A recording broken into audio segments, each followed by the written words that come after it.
14 anos depois, e cada vez que a gente sobe no palco aqui nesse congresso, é sempre um momento de muita emoção. Não é um evento como qualquer outro, é um evento que a gente sente realmente no coração o desejo das pessoas, o desejo dos profissionais em compartilharem aquilo que eles sabem. E a gente, quando volta aqui, percebe isso e percebe a energia que vem de vocês. A pessoa que tem uma mínima sensibilidade consegue integrar isso tudo. E eu sou grato demais por estar aqui hoje mais uma vez, podendo dar uma pequena contribuição para a prática de vocês. E a minha palestra foi um pedido especial da doutora Valéria, minha colega querida Valéria Pascoal, sobre como tratar apenas com alimentos. O que a gente pode fazer só com alimentos, sem suplementação, sem exames. E eu tive um caso, pelo menos um, muito relevante, exatamente nesse tema, que foi o tema fibromialgia. E essa é uma doença que envolve diversos fatores. E essa doença me remete ao início da minha carreira, porque ao longo dos anos foi uma doença que eu me deparei várias vezes com os meus pacientes, no qual eu tive vários casos com bastante sucesso. E esse caso foi um caso recente que me fez de novo reavivar a noção do poder do alimento. Esse ano, esse é o 14º congresso que eu estou aqui no palco, e estão fazendo 19 anos do primeiro curso de nutrição funcional ministrado no Brasil, que foi exatamente daqui a um mês, em outubro de 99, ou seja, já foi no século passado. E a gente continua aqui trazendo essa contribuição, trazendo essas ideias, fortalecendo a nossa profissão. A ideia fundamental é dar ferramentas para nós nutricionistas, que temos nas nossas mãos a ferramenta mais poderosa que existe na Terra, que é o alimento. Então, essa profissão abençoada e que ainda mal começou a alcançar o que vai alcançar. E para mim é sempre muito importante estar refletindo sobre esse assunto, e um prazer estar conversando sobre ele com vocês. E quando eu vou começar a falar sobre fibromialgia, como em qualquer outra palestra minha, eu começo com a matriz da nutrição funcional, que é o nosso elemento fundamental que nos traz a reflexão da prática clínica. E a gente começa falando sobre os antecedentes, os gatilhos, os mediadores, os fatores de estilo de vida e os fatores centrais da teia de interrelações metabólicas, os fatores fisiológicos. Quando a gente fala de antecedentes, a gente fala de fatores genéticos, a gente fala da nossa história pessoal, da história familiar, da história de alimentação daquele paciente. Quando a gente fala de gatilhos, a gente fala dos fatores iniciadores da doença, o que disparou aquele processo. E os mediadores, as substâncias que o corpo libera, que o corpo produz, para que as células se comportem dessa forma que nós estamos mandando. Citocinas, quimiocinas, hormônios, neurotransmissores, prostaglandinas, enfim. Os fatores de estilo de vida que a gente tem que lidar em todos os nossos pacientes. E não menos importante, a parte central, que são eles que são modificados pelos antecedentes, gatilhos e mediadores, ou seja, a parte da assimilação, que tem a ver com o gastrointestinal e tem a ver com o respiratório. A parte da defesa e reparo, que é o nosso sistema imunológico, inflamação, autoimunidade, alergias, hipersensibilidades. A parte energética, que é o aspecto mitocondrial. O aspecto biotransformação e eliminação, que é como a gente lida com as toxinas ambientais. A nossa metabolização única, como a gente detoxifica. O transporte, que é a parte arterial, venosa e linfática. Comunicação, aqui então propriamente neurotransmissores e hormônios. E integridade estrutural, que tem a ver diretamente com fibromialgia, que são músculos, articulações e membranas celulares. E no elemento central, mental, emocional e espiritual, que faz parte de todos nós, tem uma íntima relação com a nossa alimentação e com a nossa saúde também. Então a fibromialgia envolve dor, envolve muita dor. E envolve dor crônica, e envolve dor em pontos específicos do corpo. Em 18 pontos específicos, segundo alguns. Mas ela envolve também aspectos emocionais, envolve como as pessoas pensam, envolve os seus sentimentos, envolve as suas emoções, tanto na causa quanto na consequência, tanto na origem quanto no agravamento da doença. As emoções se alteram, o comportamento se altera. Então, os pensamentos estão alterados.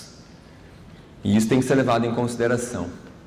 Então, essa minha paciente, ela tinha 34 anos, e vejam já pela avaliação mais básica, eu não botei os dados completos aqui, porque é impossível fazer isso em 40 minutos, ela tinha um percentual de gordura corporal de 29 com esse peso e essa altura. Ou seja, ela é uma falsa magra, quando tu olha visualmente para ela, quase sarcopênica. Eu não fiz uma avaliação por DEXA nela, mas daria muito próximo. Ela tinha um trabalho de funcionária pública estadual, das 8 às 18 horas, e teve esse diagnóstico de fibromialgia no início de 2016. Chegaram a comentar para ela sobre um possível ter também síndrome miofacial, depressão, isso era um diagnóstico que ela tinha também, e um sono bastante ruim há muito tempo. Bom, então ela já tinha feito diversos tratamentos, incluindo fisioterapia e alongamento, psicoterapia durante um bom período e psiquiatria. Então, o tratamento psiquiátrico incluía o uso de amitriptilina, que é um dos medicamentos mais estabelecidos no tratamento da fibromialgia. Também usava ansiolíticos, e usava um ansiolítico especificamente para dormir, para ajudar no sono, e relaxantes musculares. Então, isso é o que ela fazia regularmente e ainda fazia nos dias atuais. Então, começando, eu faço em todos os meus pacientes o questionário de rastreamento metabólico. Quem é que usa com seus pacientes o questionário de rastreamento metabólico? Levanta a mão, por favor. Ótimo, mais ou menos 23,3% pelos meus cálculos. Quem é que usa em todas as consultas? Repete nas consultas seguintes também. Olha só, caiu para 16,2% agora. Então, é importante falar sobre esse questionário porque ele é base. E ele me dá toda a fundamentação do meu resultado. Eu esqueci de perguntar quem é que usa a TEIA na sua clínica e explica a TEIA, a matriz da nutrição funcional, para os seus pacientes. Vejam que não chega nem a 11%, mais ou menos 10,5%. Então, a gente precisa evoluir muito ainda na nutrição funcional, porque senão a gente vai ficar dando alimentos funcionais para os nossos pacientes. E a ideia é que nessa palestra é mostrar a visão funcional, e não apenas dar o alimento funcional. A gente tem que saber quando dá e para que dá, para quem dá, em que momento e onde a gente está interferindo. Essa é a ideia. Então vejam o questionário dela, eu vou detalhar um pouco ele, porque ele é a primeira coisa que eu faço. Eu olho esse questionário enquanto eu venho caminhando da sala de espera até entrar na minha sala, que são 19 passos que eu dou.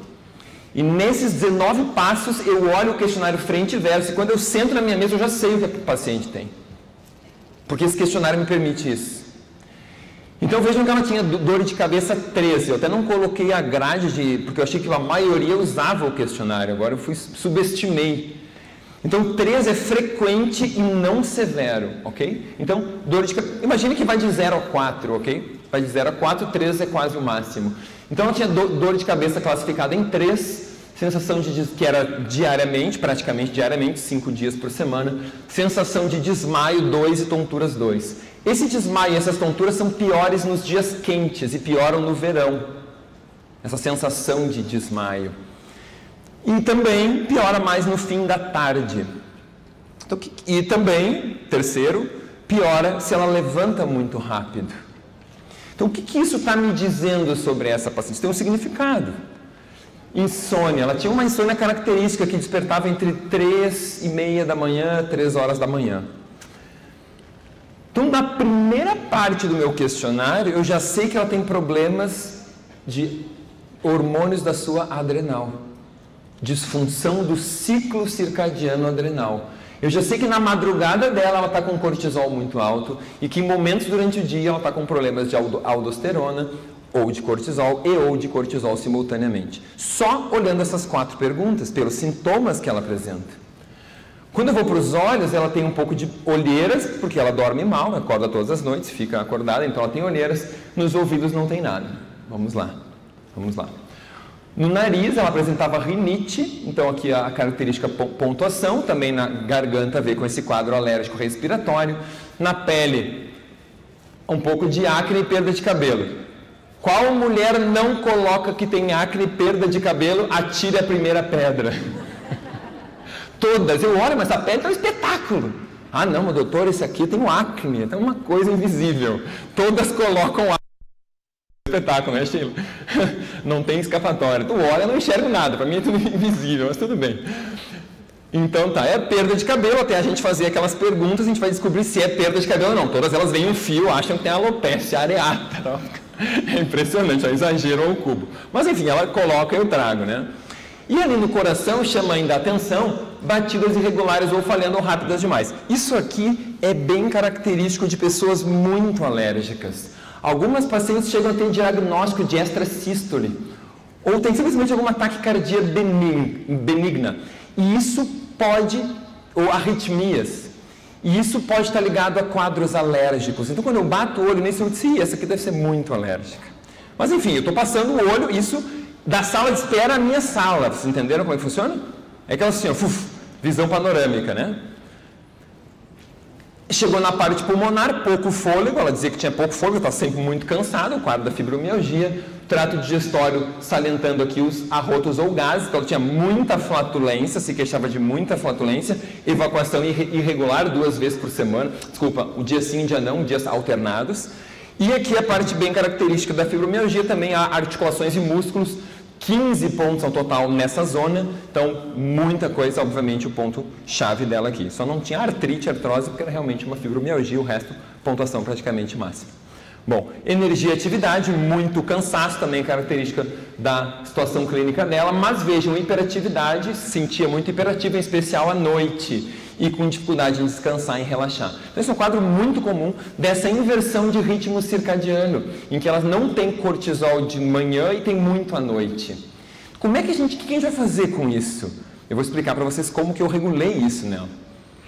Olhem o mental dela aqui. Então essa parte cognitiva também é bem afetada nesses pacientes. Então eu não vou ler tudo isso em detalhes aqui, mas muitas pessoas dizem que têm memória ruim quando elas não têm memória ruim, elas têm problemas de concentração. Isso é o mais comum. Paciente que se queixa, minha memória não é boa. Tu vai investigar, não é memória, é concentração.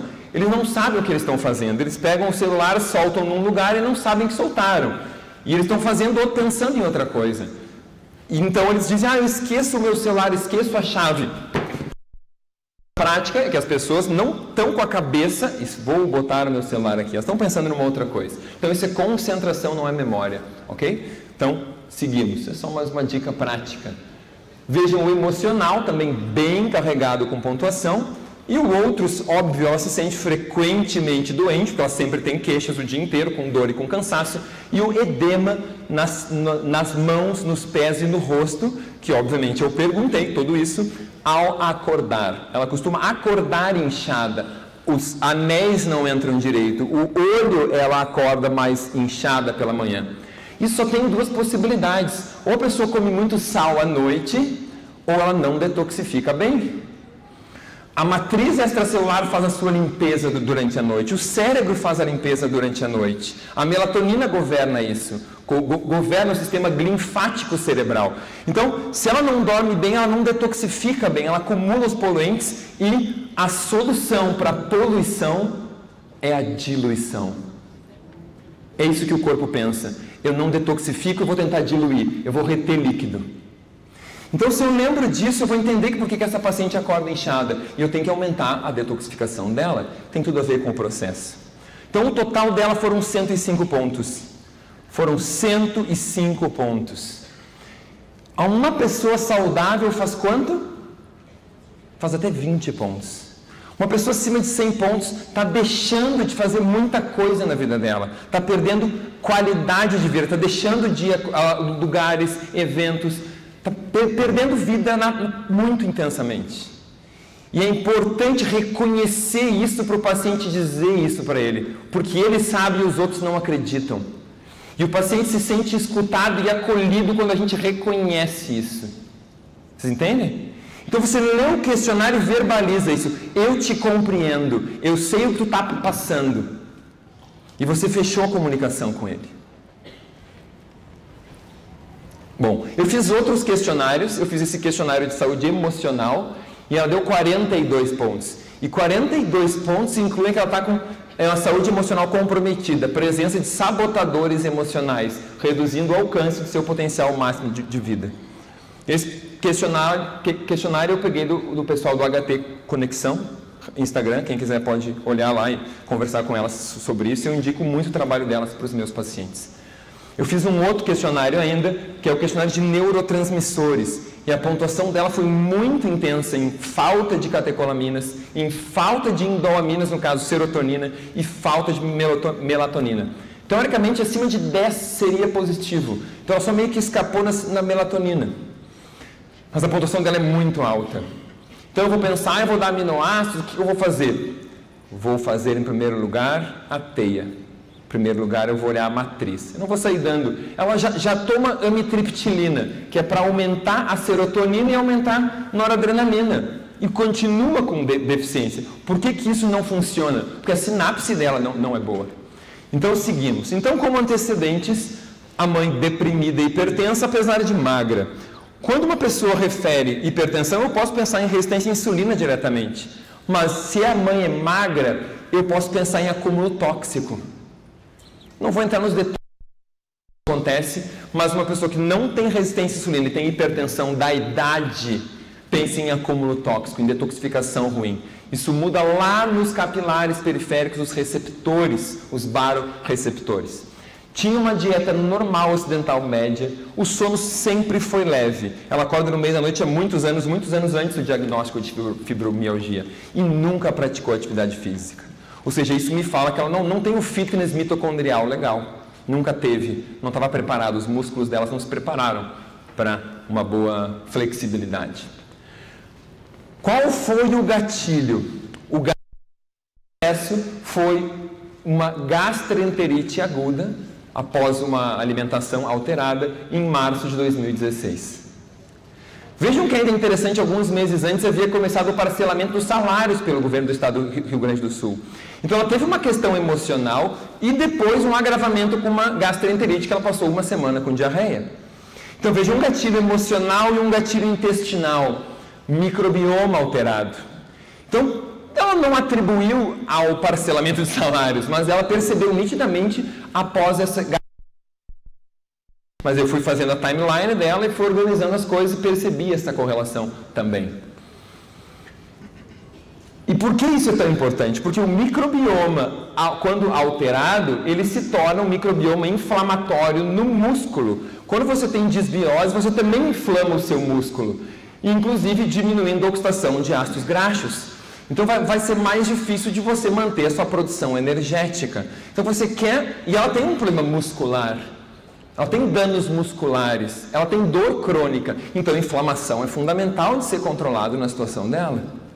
Vocês estão me acompanhando até aqui? Ótimo.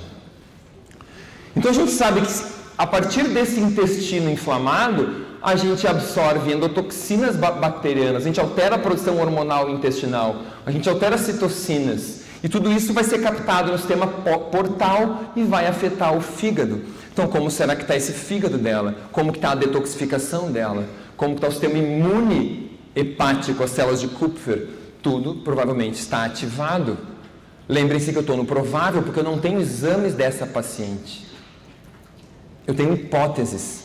Eu tenho que trabalhar com o que há de mais precioso. Vamos então montar a matriz dessa paciente e entender como que eu vou atuar. Então, ela tem fibromialgia e talvez síndrome miofascial, ou seja, um problema na integridade estrutural. Como gatilho, como antecedente, nunca fez atividade física, uma dieta ruim e um estresse crônico. O sono ruim poderia estar aqui no antecedente também. Ela teve como gatilho a gastroenterite, eu joguei junto à alteração salarial.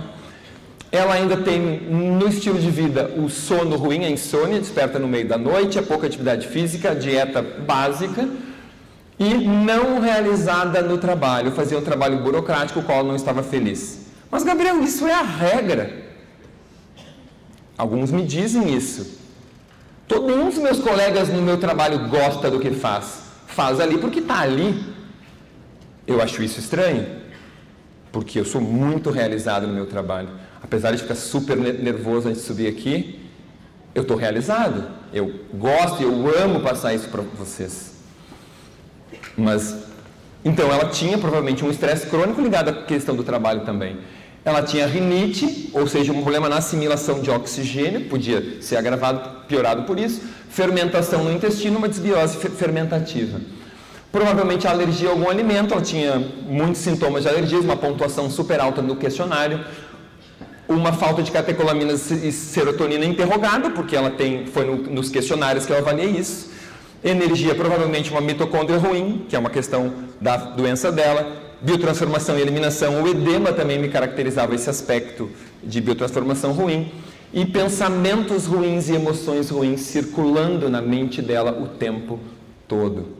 Então veja, quando a gente faz a teia, fica claro por que essa pessoa tem uma doença e por que ela não vai solucionar tomando um medicamento. Vocês conseguem entender isso? Como é que ela vai solucionar tudo isso tomando uma pílula única? Não existe como. Ela precisa de nutrição funcional. E ainda faltou aqui, em último, o cortisol desequilibrado, que são os mediadores da doença. O desequilíbrio do cortisol, a melatonina baixa, as toxinas inflamatórias, a falta de catecolaminas, serotonina, etc. Bom, então, e aí vejam que eu consegui pescar os problemas dela. Eu consegui pescar quais eram as emoções problemáticas que estavam afetando ela. Então, a gente trabalhando e perguntando, a gente chega realmente no que está acontecendo com esse paciente. Então, vejam a alimentação dela. Uma alimentação básica. Eu consegui uma foto na internet praticamente igual, não foi ela que me mandou essa foto. Então, um leite desnatado com café passado 50% cada, um pão integral, uma tapioca, um queijo branco mais magro e uma fruta, um mamão ou banana. No lanche da manhã, pelas 10 horas, às vezes tomava uma água, mais frequentemente chimarrão ou café e umas bolachinhas diversas que os colegas levam e dividem. Vamos seguindo. No almoço, arroz parbolizado, no buffet que ela comia, com feijão, em geral no Rio Grande do Sul é feijão preto, às vezes com um pirê de batata junto, ou então troca tudo por massas. Gado ou frango, em geral gado meio a meio com frango, e peixe frito uma vez por semana. A salada está aí descrita, não tomava nenhuma bebida, nem usa, consome sobremesa, porque ela já é preocupada com a alimentação dela, ela já usa um pão integral, um queijo branco, ela já tem uma consciência e acha que está fazendo certo, entenderam? E a salada dela era metade do prato dela, comia mais ou menos isso, era o mais frequente. Então parecia tudo bem. Vejam agora a gente chega no lanche da tarde e ela disse, tomo chimarrão 5 a 6 cuias. E eu disse, tá, mas por que tanto? Eu preciso de chimarrão para não ter sono e para ter produtividade. Então ela toma 5 a 6 cuias de chimarrão durante a tarde. Isso não é raro no Rio Grande do Sul. Tem vários gaúchos aqui, né? Ó, viu? E vocês têm muitos pacientes com esse padrão. Já tinha tomado de manhã, toma mais de tarde. Mas enfia uma fruta, assim, quase que ela diz para ti que come, mas quase sempre não come, né? Eu tento levar a fruta na terça, eu tento na quarta. Nunca consegue, mas ela sempre tenta. Então ela quase come uma fruta todos os dias, sabe? Mais ou menos assim. Então seguimos, e aqui nesse horário da tarde eu pesquei o seguinte na anamnese dela. Ela não podia ficar sem comer, ela tinha que comer aquelas bolachinhas. Quando ela esquecia, ela ficava irritada, com cefaleia, não se concentrava bem, isso já piorava a performance cognitiva. O que isso me diz? Me diz que as mitocôndrias dela dependem de carboidrato. Me diz que as mitocôndrias delas estão mimadas. Registrado Gabriel 2018. Mitocôndrias mimadas. Mitocôndrias sem flexibilidade. Ou seja, isso aqui vai mudar completamente a minha conduta em relação a ela. E isso explica tudo sobre a fibromialgia. A fibromialgia, mitocôndria. E aí chega no jantar, ela tem várias opções, é super variado o jantar. Pode ser massa com queijo, pode ser pizza, pode ser sanduíche com queijo. A gente sabe que é tudo a mesma coisa, né? O paciente acha que é tudo diferente. É tudo farinha. E um dia, carne de panela com arroz e com brócolis. Super saudável também. Bom, isso é pelas 20 horas. E olha o que acontecia depois, gente. Aí vinha aquela vontade de comer doce. Quem não tem paciência assim? 21 horas ela ia atacar algum chocolate, uma rapadura, uma cocada. Porque ali um pouquinho depois da janta, às vezes já era 8h30, tinha acabado de jantar, já estava arrematando o doce que tinha pela casa, estava atacando o que tinha pelos armários. que isso está me dizendo que a serotonina dela caiu demais, que ela não conseguiu produzir serotonina de manhã o suficiente para quando caísse à noite ela não ficasse num vale tão baixo que desse essa compulsão. Ela subiu pouco de manhã e caiu muito daí à noite, porque é o ciclo normal circadiano. Ou seja, que eu tenho que fazer push nessa serotonina de manhã quando ela acorda. Simples assim. Não é botar 5 HTP depois do jantar. Alô? Se alguém pensou nisso. Então, eu analiso com ela a pirâmide. Vocês vejam que eu uso muito esses materiais do IBNF com os pacientes. Eles são muito úteis. Porque eu vou trabalhar o canal visual do meu paciente. Então, eu vou puxar essa pirâmide e vou explicar para ela. Olha o que seria uma alimentação com óleos extra virgem na base com alimentos integrais. Ela não tem nada, porque fora de casa o azeite é refinado. Frutas e verduras e legumes. Pouca fruta, é 1 ou 2 por dia no máximo, em geral uma. Verduras e legumes é pouco, é meio prato no almoço. A gente vai para o terceiro andar, são leguminosas e oleaginosas, pouquíssimo. Tem o feijão no almoço uns 4 dias por semana, aqui mais ou menos deu. Peixe, frango e ovos. Ovos não tem, frango tem ali um pouco, peixe frito não conta. Laticínio e suplemento de cálcio, aqui ela está bem, nos lácteos ela está estourando. E aqui em cima então está mais estourando ainda. Muito arroz branco, pão branco, carboidratos de alto índice glicêmico e doce. Então ela tem uma pirâmide invertida. Ela come muito do ápice e pouco da base. Então isso conscientiza dela da alimentação dela.